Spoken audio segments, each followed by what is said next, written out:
Alright guys, so nandito tayo ngayon sa The Beacon Condo, no?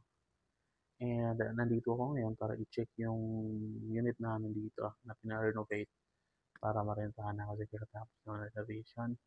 And yeah, it's ready for turnover na. So after this, ipaparent na natin to. By the way, this is a 2-bedroom unit guys, no? So ito na yung itsura nyo ngayon.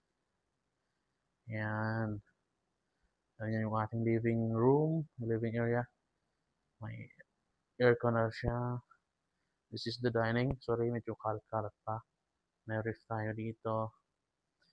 And may washing tayo dito beside the countertop, no? And yan, no? Yan naman yung kitchen. This is the kitchen, guys. Maganda siya. Okay? And right here is the toilet. So, itong toilet natin. Yan. Okay na rin siya. This is the first bedroom. Okay? May TV dito, nasasira. So, yan muna natin nilagay, no? May AC na rin siya. Okay?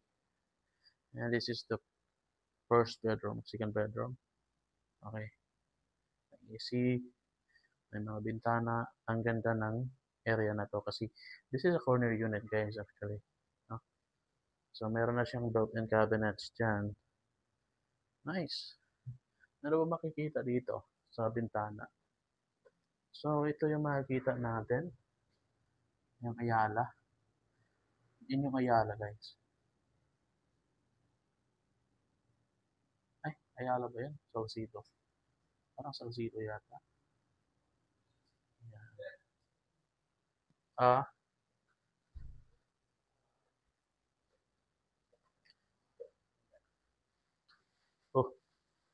shout out. Aji Works.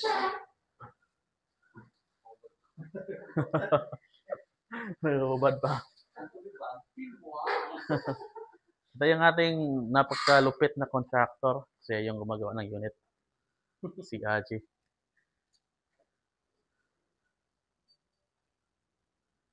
So, yun.